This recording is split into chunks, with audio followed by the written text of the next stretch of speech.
Hello students, मैं चंचल भारद्वाज आपका स्वागत करता हूं विजडम इंस्टीट्यूट के इस ऑनलाइन प्लेटफॉर्म पर।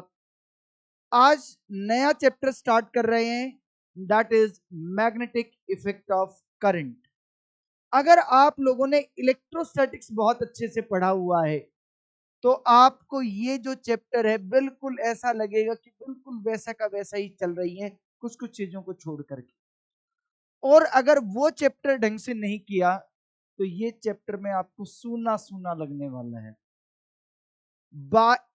ये जो चैप्टर है आपका मैग्नेटिक इफेक्ट ऑफ करंट, इस चैप्टर का अपने आप में बड़ा इंपॉर्टेंस है, क्योंकि बिल्कुल इसी की जो चीजें हैं वो आपका आगे आने वाले जो चैप्टर से, चाहे आपका ईएमआई हो चाहे आपका एसी हो, उसमें भी यूज होने वाला है। तो सबसे पहले आपने पढ़ा heating effect of current. Heating effect of current में क्या पढ़ा आपने कि कोई भी करंट फ्लो कर रहा है किसी भी प्योर रेजिस्टर सर्किट में, तो वहां पर वो सारी की सारी एनर्जी किसमें कन्वर्ट हो रही थी? हीट के अंदर कन्वर्ट हो जा रही थी। अब क्या हुआ उसके बाद, क्योंकि ये कहानी तो समझ में आ गई थी कि हीटिंग इफेक्ट आ रहा है ना? क्या आ रहा था? हीटिंग इफेक्ट आ रहा था। अब उल्टा सोचा गया इसके बाद, क्या ऐसा हो सकता है, क्योंकि ऐसी ऑब्जर्वेशन हुई और ने एक्सपेरिमेंट किए कि मैग्नेटिक फील्ड भी क्या कर सकता है, वो मैग्नेटिक फील्ड भी क्या कर सकता है, वो इलेक्ट्रिसिटी प्रोड्यूस कर सकता है। क्या कर सकता है? इलेक्ट्रिसिटी। और इलेक्ट्रिसिटी भी क्या कर सकता है? Magnetic field. तो देखो कहानी कैसे शुरू हुई, पहले वहां से शुरू करते हैं। बायट सेवर्ट, हालांकि आज की क्लास का हमारा जो टॉपिक रहेगा that is Biot Savart's law. But उससे पहले जरा इसका थोड़ा सा बैकग्राउंड देखिए कि कहानी कैसे शुरू हुई। ये ऑरस्टेड साहब एक्सपेरिमेंट कर रहे थे, तो उन्होंने क्या देखा कि कोई भी करंट कैरिंग वायर है या कोई भी करंट कैरिंग कंडक्टर, अब उसके नजदीक यहां पर बेटा क्या हुआ, आपने एक मैग्नेटिक कंपास रखा या मैग्नेटिक निडल रखी। तो ये जो मैग्नेटिक निडल या मैग्नेटिक कंपास है, ये क्या करेगी? ये मैग्नेटिक फील्ड को डिटेक्ट करेगी कि वहां पर मैग्नेटिक फील्ड है या नहीं है। ये जो निडल है ये क्या करती है? डिफ्लेक्ट करती है। तो ये क्या हुआ, ये चीज ऑब्जर्व हुई कि जब ये करंट कैरिंग कंडक्टर के पास यहां पर मैग्नेटिक निडल रखी तो इसमें डिफ्लेक्शन आया। डिफ्लेक्शन आते ही ये फील आनी शुरू हो गई कि भैया क्या हो रहा है, कि करंट कैरिंग कंडक्टर क्या प्रोड्यूस कर रहा है? मैग्नेटिक फील्ड प्रोड्यूस कर रहा है। और बहुत बहुत एक्सपेरिमेंट्स है, आप जरूर उसको पढ़ना। और स्टेट एक्सपेरिमेंट को 10th क्लास में भी आपने पक्का ये पढ़ा होगा। और स्टेट एक्सपेरिमेंट जो है वो, तो कुल मिला के मुझे क्या समझ में आ चुकी है बात, कि सर कोई भी जो करंट कैरिंग एलिमेंट है, करंट कैरिंग जो वायर है या करंट कैरिंग जो कंडक्टर है बच्चों, करंट कैरिंग कंडक्टर, ये क्या प्रोड्यूस करेगा? ये प्रोड्यूस करेगा मैग्नेटिक फील्ड को बच्चों। It produces magnetic field, magnetic field produce करेगा। ठीक बात है यार। ये जो मैग्नेटिक फील्ड है आपका, ये जो आपका मैग्नेटिक फील्ड है, ये मैग्नेटिक फील्ड वेक्टर क्वांटिटी होगा। नोट करते रहना साथ साथ बच्चों आप भी। ये कैसी क्वांटिटी होगी बच्चों? ये वेक्टर क्वांटिटी होगी आपकी। वेक्टर क्वांटिटी होने का मतलब क्या होगा, कि इसके पास मैग्नीट्यूड भी होगा और बच्चों इसके साथ एज वेल एज इसके पास डायरेक्शन भी होगी। दोनों चीजें होंगी। तो ये जो मैग्नेटिक फील्ड है आपका, इसकी जो एसआई यूनिट है, जो एसआई यूनिट है, SI unit of magnetic field, SI unit of magnetic field is Tesla. जो एसआई यूनिट है बच्चों किसकी? मैग्नेटिक फील्ड की, वो क्या है? वो एसआई यूनिट इसकी क्या है, वो टेस्ला है। वो क्या है बेटा, टेस्ला है। ठीक है,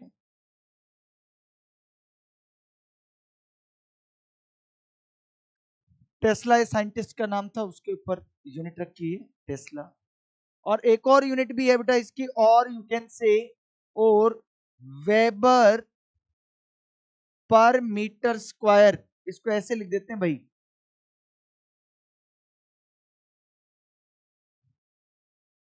ठीक है, डन।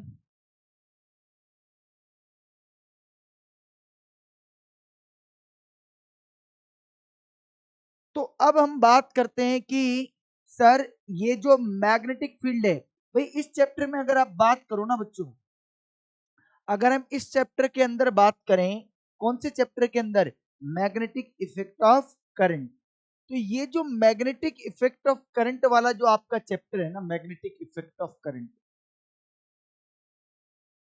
ये मैग्नेटिक इफेक्ट ऑफ करंट पूरा का पूरा चैप्टर तीन हिस्सों में डिवाइडेड है, तीन पार्ट्स में डिवाइडेड है ये आपका चैप्टर।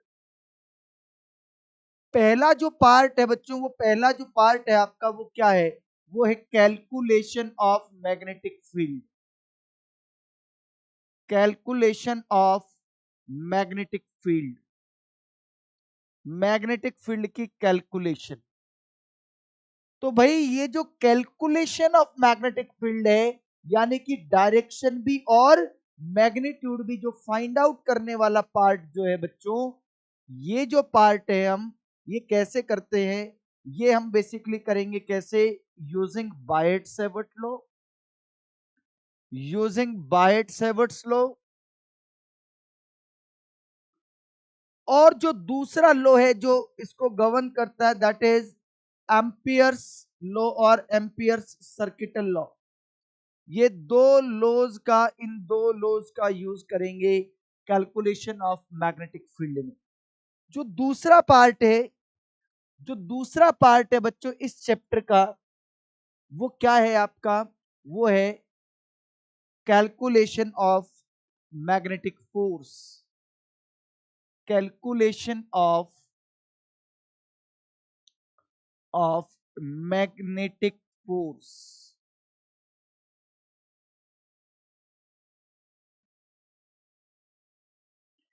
कोई भी करंट कैरिंग एलिमेंट रखा है, करंट कैरिंग वायर रखा है, कोई चार्ज है, वो जब मैग्नेटिक फील्ड में मूव करेगा तो उस पर कितनी फोर्स लगेगी, ये आपको इस वाले हिस्से में कैलकुलेशन करेंगे हम लोग। और भाई तीसरा जो पार्ट है वो है आपका कौन सा, ये सब वाला पार्ट बेटा जो आपने पहले भी पढ़ा होगा ना इलेक्ट्रोस्टैटिक्स के अंदर, डाइपोल वाला पार्ट हो गया, उसका जो एनर्जी वाला जो पार्ट है, ये सारा जो पार्ट है, डाइपोल वाइपोल वाला जो है, मैग्नेटिक डाइपोल, एनर्जी हो गया, पोटेंशियल एनर्जी हो गया, है ना, मैग्नेटिक फील्ड के अंदर वर्क डन हो गया, ये सारा का सारा पार्ट तीसरा पार्ट है। इस चैप्टर के अंदर जो डायरेक्शन देखने का काम होगा, वो डायरेक्शन का काम करेगा कौन, वो करेगा क्रॉस प्रोडक्ट। कौन करेगा, क्रॉस प्रोडक्ट। तो मैं ये सब चीजें शुरू करूं उससे पहले हल्का सा एक छोटा सा रिव्यू देना चाहूंगा, किसका, आपको, क्रॉस प्रोडक्ट का, क्योंकि इस चैप्टर के अंदर क्रॉस प्रोडक्ट हर पार्ट में इन्वॉल्व है, इसमें भी और इसमें भी, तीनों जगह इन्वॉल्व है। तो पहली बात तो कि सर ये क्रॉस प्रोडक्ट यानी कि cross product A cross B, हम क्रॉस प्रोडक्ट की बात करें बच्चों, क्रॉस प्रोडक्ट मतलब आपने 11th क्लास में जरूर पढ़ा होगा, मैं बहुत डिटेल में नहीं सिर्फ रिव्यू दूंगा इसका। ए क्रॉस बी क्या है, ए क्रॉस बी। तो ए क्रॉस बी का जो मैग्नीट्यूड है, mod of A cross B बच्चों, ये किसके बराबर होता है, ये होता है आपका ए बी साइन थीटा। ये मैग्नीट्यूड है ए क्रॉस बी का, क्या है ये, मैग्नीट्यूड है, mod of A cross B is A B sine theta. ये मान लिया आपका, लेट अस से कि ये आपका वेक्टर ए है बच्चों, ये आपका वेक्टर बी है, और ये दोनों के बीच का एंगल कितना है? थीटा है। Theta is the angle between vector A and vector B. ये आपका मैग्नीट्यूड आ गया ए क्रॉस बी का। ठीक है, चलो अब आपको एक बात बताता हूं कि ए क्रॉस बी की डायरेक्शन, अभी और उस पर डिटेल में डिस्कशन करूंगा, पहले डायरेक्शन की बात करो बच्चों। डायरेक्शन देखो यार, तो यार डायरेक्शन जो आएगी ना, वो आएगी आपकी कहां से? वो आएगी राइट हैंड थंब रूल से। Direction of cross product is given by right hand thumb rule. Right hand thumb rule क्या देगा आपको? डायरेक्शन देगा ए क्रॉस बी की। क्या कहता है ए क्रॉस बी की डायरेक्शन के लिए? आपको पहला रूल, पहली कंडीशन जो इस रूल को यूज करने की होनी चाहिए वो क्या है? We must use our right hand. पहली कंडीशन तो यही हो गई आपकी। आपको अपने राइट हैंड की फिंगर्स को, अगर आपको ए क्रॉस बी की डायरेक्शन फाइंड आउट करनी है तो वेक्टर ए से वेक्टर बी की तरफ क्या करें? कर्ल करें। क्या करें आप? वेक्टर ए से वेक्टर बी की तरफ अपने राइट हैंड की फिंगर्स को कर्ल करें। जब आप अपने राइट हैंड की फिंगर्स को कर्ल करेंगे, then thumb will give the direction of, then thumb will give the direction of magnetic field. Sorry, thumb will give the direction of A cross B. thumb किसके direction देगा? A cross B। देखो बेटा, A cross B जब मैंने किया तो thumb कहां आया आपका? बाहर की तरफ, ये आई डायरेक्शन। अच्छा, मैं B क्रॉस A करूंगा तो कहां जाएगा? अंदर की तरफ। एक बात देखना कि ये वाला वेक्टर आप विजुलाइज करें, ये परपेंडिकुलर है, ये क्या है? परपेंडिकुलर है। अब ये जो परपेंडिकुलर है वेक्टर ए के परपेंडिकुलर है, वेक्टर बी के भी परपेंडिकुलर है, और उस प्लेन के भी परपेंडिकुलर है जिस प्लेन में कौन एग्जिस्ट करता है? वेक्टर ए और बी। तो ये बात मुझे समझ में आ जानी चाहिए कि A cross B is a vector, perpendicular to vector A and vector B, also to the plane containing vector A and B। Vector A और बी को जो प्लेन कंटेन करता है, जिस प्लेन में वो एग्जिस्ट करता है, उस प्लेन के भी क्या होगा? परपेंडिकुलर होगा। ठीक बात है, चलो बहुत अच्छी बात है। सर दो डायरेक्शन और आ रही हैं, बड़ी इंपॉर्टेंट डायरेक्शन आ रही है इस पूरे चैप्टर के लिए, है ना। हम ये चैप्टर पढ़ना शुरू करें उससे पहले छोटे छोटे हथियार हमें चाहिए होंगे इस चैप्टर में। वो छोटे छोटे वो हथियार इकट्ठे कर लेते हैं पहले आज की क्लास। देखो तो भाई, अब आगे दो डायरेक्शन, एक डायरेक्शन तो इसके परपेंडिकुलर है आपकी तरफ, बाहर की तरफ, दूसरी डायरेक्शन आ रही है इनटू द प्लेन, अंदर की तरफ। तो अब दो डायरेक्शन, एक तो होगी बेटा क्रॉस से रिप्रेजेंट करेंगे। किससे रिप्रेजेंट करूंगा? क्रॉस से। इस क्रॉस का मतलब क्या होगा? क्रॉस का मतलब होगा normal into the plane, normal into the plane, plane के परपेंडिकुलर लेकिन अंदर जाते हुए। दूसरी डायरेक्शन, दूसरी डायरेक्शन को बेटा डॉट से लिखूंगा मैं, डॉट से। डॉट का मतलब क्या हुआ? Normal, normal outward. Normal outward का मतलब प्लेन के परपेंडिकुलर यानी कि नॉर्मल, और बाहर की तरफ आता हुआ। यानी कि अगर ऐसे अंदर की तरफ जा रहा है तो वो क्रॉस है, और बाहर की तरफ आपकी तरफ आ रहा है, आपकी स्क्रीन की तरफ आ रहा है, स्क्रीन से बाहर की तरफ आ रहा है, तो वो डायरेक्शन क्या होगी आपकी? वो डॉट की डायरेक्शन। ये दो डायरेक्शन क्लियर है? दोनों डायरेक्शन क्लियर है क्या बेटा?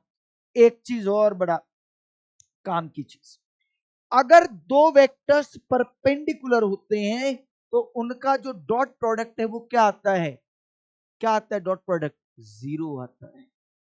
यहां से एक बात और देखना बच्चों, आपने जो लिखा है ए क्रॉस बी का मैग्नीट्यूड, वो आपने क्या लिखा बच्चों, वो लिखा ए बी साइन थीटा। इसमें ध्यान रहे कि अगर थीटा की वैल्यू 0 डिग्री या 180 डिग्री हुई तो उस केस में जो ए क्रॉस बी आपका आएगा, वो जो क्रॉस प्रोडक्ट आएगा वो जीरो हो जाएगा। वेक्टर ए और बी सेम लाइन में या एक दूसरे के ऑपोजिट अगर एग्जिस्ट करते हैं तो उसका जो क्रॉस प्रोडक्ट होगा वो क्या होगा, वो जीरो हो जाएगा, एक नल वेक्टर आएगा आपका। ठीक बात है सर, अभी आपने एक छोटी सी चीज बताई और आपको समझ में भी आई कि सर ए क्रॉस बी एक ऐसा वेक्टर आया था जो वेक्टर ए और वेक्टर बी दोनों के क्या था, परपेंडिकुलर। तो इसका मतलब सर अगर वेक्टर ए का डॉट लिया जाएगा किसके साथ, ए क्रॉस बी के साथ, तो वो क्या आएगा, जीरो, क्योंकि ये वेक्टर इसके क्या है, परपेंडिकुलर है। ये वेक्टर इसके क्या है, परपेंडिकुलर है। क्लियर है, चलो। इसी प्रकार से बेटा अगर वेक्टर बी का डॉट प्रोडक्ट कर दिया जाए ए क्रॉस बी के साथ तो भी जीरो आएगा। अगर वेक्टर ए का डॉट प्रोडक्ट किया जाए वेक्टर ए प्लस बी के साथ तो भी कितना आएगा, जीरो।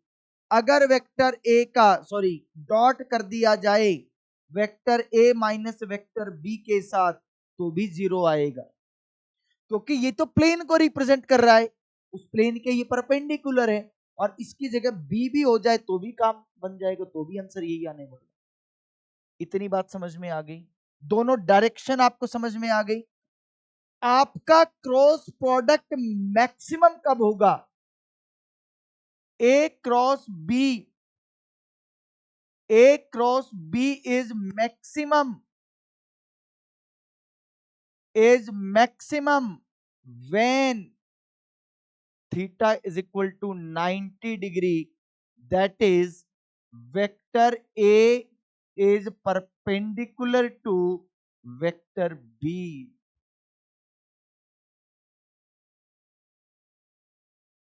मैक्सिमम कब आएगा, जब वेक्टर ए किसके परपेंडिकुलर हो जाएगा, बी के। उस केस में जो मैक्सिमम वैल्यू आएगी बच्चों ए क्रॉस बी की, ए क्रॉस बी की जो मैक्सिमम वैल्यू आएगी वो आएगी आपकी कितनी, वो ए बी आएगी, और मिनिमम वैल्यू जीरो आ गई आपकी। डायरेक्शन का बहुत ध्यान रखना है, अगर ए क्रॉस बी की डायरेक्शन पता लगानी है तो वेक्टर ए से वेक्टर बी की तरफ राइट हैंड की फिंगर्स को क्या करना पड़ेगा, कर्ल करना पड़ेगा। तो थंब किसके डायरेक्शन देगा आपको, ए क्रॉस बी की। समझ में आ गया, इतना क्लियर है सबको। ये जो पार्ट हमने किया ये इस चैप्टर में बार बार यूज होने वाला, ठीक है। So now let us move to this chapter, और इसमें सबसे पहला पार्ट है कि सर जो आप मैग्नेटिक फील्ड की बात कर रहे हो, वो जो मैग्नेटिक फील्ड है वो कैलकुलेट कौन करेगा। जैसे कि इलेक्ट्रोस्टैटिक फोर्स आपको कौन बताता था, कूलम्ब्स लॉ बताता था। कौन बताता था, कूलम्ब्स लॉ। ऐसे ही बेटा यहां पर आपको मैग्नेटिक फील्ड की कैलकुलेशन बताएगा कौन, वो बताएगा Biot Savart's law. Biot Savart's law, this is analogous to Coulomb's law. जो काम इलेक्ट्रोस्टैटिक्स में कौन करता था, कूलम्ब्स लॉ करता था बच्चों, वही काम यहां पर कौन करेगा, वही काम यहां पर बायट सेवर्ट लॉ करेगा। कौन करेगा, बायट सेवर्ट लॉ करेगा। क्या कहता है बायट सेवर्ट लॉ? देखो, ये जर्नल रिजल्ट बताता है अपने को। ये मान लो बच्चों कोई करंट कैरिंग क्या है, कंडक्टर है, वायर है, कोई भी एलिमेंट है, ठीक बात है। मैं ये चाहता हूं कि इस वायर पर एक छोटा सा एलिमेंट ले लिया मैंने जिसकी लेंथ है dl। ध्यान से सुनना, बायट सेवर्ट लॉ को यूज करना आना बहुत बहुत बहुत बहुत इंपॉर्टेंट है। समझ में आई बात? कैसे यूज करना है वो भी बताएंगे आपको। हमने एक छोटा सा एलिमेंट मान लिया बेटा, dl लेंथ है, जिसकी dl उसकी क्या है, लेंथ है, और इसमें करंट फ्लो कर रहा है। तो ये एलिमेंट हो गया IDL वेक्टर। क्या बन गया ये, IDL वेक्टर, यानी कि ये करंट एलिमेंट वेक्टर बन गया है। क्या बन गया है, करंट एलिमेंट वेक्टर। DL यानी कि इसका मैग्नीट्यूड तो लेंथ के बराबर हो गया। इसकी डायरेक्शन वही होती है जो किसकी डायरेक्शन है, करंट की डायरेक्शन है।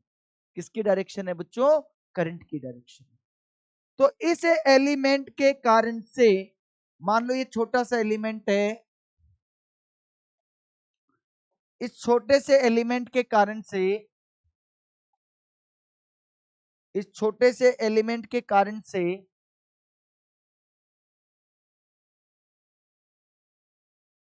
मान लो मैं इस पॉइंट के ऊपर क्या फाइंड आउट करना चाहता हूं, मैग्नेटिक फील्ड देखना चाहता हूं। क्या देखना चाह रहा हूं बेटा, इस पॉइंट के ऊपर मैग्नेटिक फील्ड देखना चाहता हूं। सुनो, अब इस पॉइंट से और यहां तक ये आपका बन गया क्या, वेक्टर आर। अभी मैंने आपको बताया था बेटा, ये जो आईडीएल वेक्टर था, ये क्या था बेटा, करंट एलिमेंट वेक्टर। इसमें आप नोट कर लें, its direction is along, its direction is along the direction of current, along the direction of current। जो डायरेक्शन की करंट होगी वो किसकी डायरेक्शन हो जाएगी बेटा, वो आईडीएल एलिमेंट की। यानी कि सर ये रहा आईडीएल एलिमेंट और ये वेक्टर आर हो गया, और ये इन दोनों के बीच एंगल हो गया थीटा। क्या हो गया, थीटा। अब यार ये जो एलिमेंट है इसके कारण से यहां पर हमने मैग्नेटिक फील्ड मान लिया बच्चों। मैग्नेटिक फील्ड कितना है, डीबी है। स्मॉल एलिमेंट के कारण से जो छोटा सा मैग्नेटिक फील्ड आया वो कितना है, वो डीबी है। कितना है, डीबी है। मैं मैग्नेटिक फील्ड को किससे रिप्रेजेंट करूंगा, बी से रिप्रेजेंट करूंगा। तो स्मॉल है तो डीबी लिख दिया मैंने उसको। चलो अभी डायरेक्शन भी बताऊंगा कैसे देखनी है, पहले जरा इसकी बात करो। मैं फालतू की कहानी ना लिखते हुए डायरेक्टली बताता हूं कि बायट सेवर्ट लॉ क्या कहता है। बायट सेवर्ट लॉ ने कहा कि डीबी बराबर mu naught I D L cross are upon 4 pi R cube. ये जो है आपका, ये जो है बेटा आपका, यही क्या है, ये बायट सेवर्ट लॉ का वेक्टर फॉर्म है। क्वेश्चन पूछा हुआ है नीट के अंदर ये, this is the vector form of, this is the vector form of Biot Savart's law, Biot Savart's law. ये बायट सेवर्ट्स लॉ का वेक्टर फॉर्म है बच्चों। Mu naught I upon 4 pi dl cross are upon r cube. अब यहां पर इस जगह पर कुछ एक टर्म्स आपको पहली बार देखने को मिली हैं, कुछ एक टर्म्स पहली बार देखने को मिली है, उसमें से जो पहली टर्म है वो मुझे लगता है म्यू नॉट है। आज की क्लास में इसी को डिकोड करेंगे पूरी तरह से कि इस फॉर्मूले को यूज कैसे करना है, वही सबसे इंपॉर्टेंट पार्ट है। देखिए जो म्यू नॉट है बच्चों, ये म्यू नॉट कहलाता है आपका क्या, permeability of free space, permeability of free space और एयर और वैक्यूम। जैसे वहां पर परमिटिविटी होता था इलेक्ट्रोस्टैटिक्स में, यहां पर कौन है, यहां पर आपका परमिएबिलिटी है। कौन है, परमिएबिलिटी है। इस म्यू नॉट की जो वैल्यू है mu naught, it is equal to 4 pi into 10 to the power -7।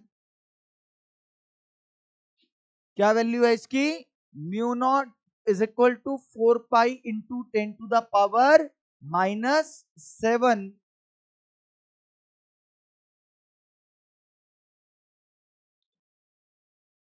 Tesla metre per ampere, ये यूनिट बनेगी इसकी, क्योंकि बेटा ये भी लेंथ है, ये वो भी लेंथ है, और ये लेंथ का क्यूब है, तो क्या बन गया, लेंथ से और एक लेंथ कैंसिल आउट, तो ये तो उधर चला गया टेस्ला मीटर और अपॉन में करंट, टेस्ला मीटर एम्पियर। ये म्यू नॉट की वैल्यू आ गई, mu naught is equal to 4 pi into 10 to the power -7 tesla metre per ampere. बोलो क्लियर है क्या आपकी बात, डन। ये म्यू नॉट हो गया, ये परमिएबिलिटी ऑफ फ्री स्पेस या वैक्यूम या एयर कहलाएगी, डन। अब इसको आगे देखिए कि इसको जरा नॉर्मल फॉर्म में लिख लेते हैं इसका, यानी कि जिसको आप स्केलर फॉर्म कहते हो बच्चों। कौन सी form, scalar form. Scalar form जो है आपकी जो स्केलर फॉर्म है वो क्या बनेगी, देखो बेटा, mu naught I D L R sine theta divided by 4 pi R cube था आपके पास, आर से आर कैंसिल आउट होगा, तो बच्चों डीबी बराबर क्या आएगा आपका, mu naught I D L sine theta upon 4 pi are square. ये जो आपका आया, ये जो आपका आया बच्चों, ये क्या है आपका, ये आपका स्केलर फॉर्म है, ये आपका scalar form of Biot Savart law है, Biot Savart's law, scalar form of Biot Savart's law, ठीक है। चलो अब इसको यूज कैसे करना है कि सर ये वेक्टर आर क्या होगा, एंगल क्या होगा, एंगल कैसे पता लगाएंगे, ये सबसे इंपॉर्टेंट पार्ट है अब मेरे लिए। How to use Biot Savart's law, how to use Biot Savart's law, उसको कैसे यूज करना है वो देखो आप, वो कैसे यूज करेंगे, कैसे यूज करेंगे देखिए। तो एक एक चीज को देखते हैं पहले। आइडियल वेक्टर की डायरेक्शन पता लग गई, आइडियल एलिमेंट जो है भैया आप यहां पे देखिए, ये जो थीटा एंगल जो आपका आया था, थीटा एंगल किस किस के बीच का था, आइडियल वेक्टर और आर वेक्टर का, तो आइडियल की तो डायरेक्शन पता लग गई, आर वेक्टर की ओर देखिए, आर वेक्टर की डायरेक्शन। तो यार कोई भी वेक्टर बच्चों, कोई भी वेक्टर आपके पास है, उस वेक्टर के पास दो चीजें हैं, एक उसका हेड और दूसरा उसका टेल। तो वेक्टर आर जो है ना, इसकी जो टेल है, इसकी टेल, इसकी टेल उस पॉइंट पर होगी, उस पॉइंट पर होगी जिसके कारण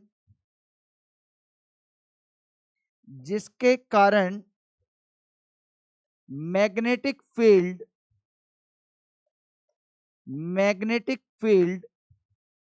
फाइंड आउट करनी है, जिसके कारण मैग्नेटिक फील्ड फाइंड आउट करनी है, वहां पर आपका क्या होगा बेटा, वहां पर इस वेक्टर का क्या होना चाहिए, उस पॉइंट पर इसकी टेल होनी चाहिए, जिसके कारण आर वेक्टर का हेड उस पॉइंट पर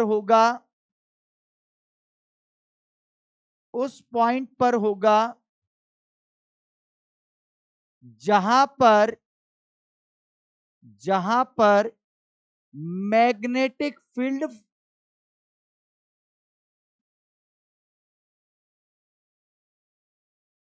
फील्ड फाइंड करनी है।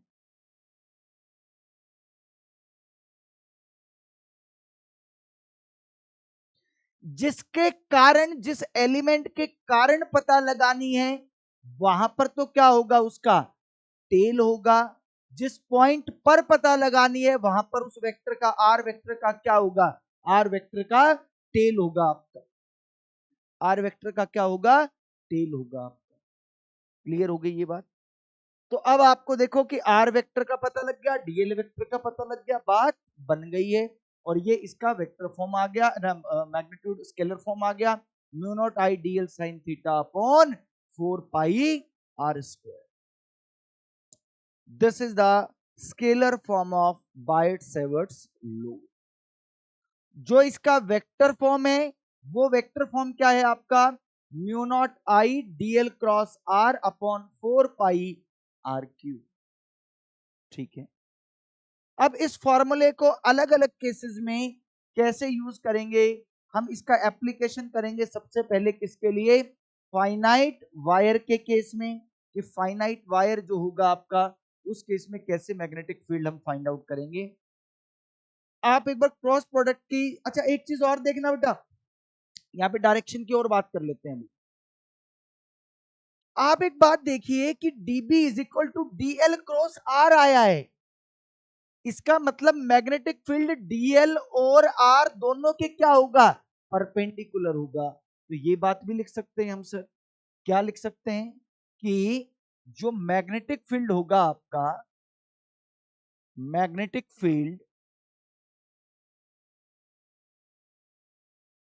इज परपेंडिकुलर टू किस किस के बेटा, DL vector and R vector, दोनों के परपेंडिकुलर और उस प्लेन के भी परपेंडिकुलर। ठीक है, क्लियर है बेटा? तो आप यहां पर देखो डीएल क्रॉस आर से अगर मैं डायरेक्शन देखना चाहूं, तो बेटा डीएल ये रहा और आर ये रहा, डीएल क्रॉस आर, तो thumb is going into the plane, यहां पर मैग्नेटिक फील्ड क्या आई आपकी, क्रॉस डायरेक्शन में आ, किस डायरेक्शन में आ गई, क्रॉस डायरेक्शन में आ गई। लेकिन हमारे पास इससे भी और बढ़िया तरीका है, एक और तरीका है, हालांकि ये बहुत अच्छा तरीका है, कभी फेल नहीं होने वाला तरीका है, बट इसके अलावा भी हमारे पास एक राइट हैंड रूल और है, पाम रूल भी है, राइट हैंड थंब रूल और भी है, तो वो भी हम करेंगे। आज की क्लास में इतना ही रखते हैं। जो आपका क्रॉस प्रोडक्ट वाला जो पार्ट है, वो आपको बहुत अच्छे से करना है। जो आपका बायट-सेवर्ट लॉ को कैसे यूज करना है, वो सारा पार्ट आपको बहुत अच्छे से आना चाहिए, क्योंकि ये इसी की एप्लीकेशन क्या करेंगे हम, कल की क्लास में करेंगे। Thank you.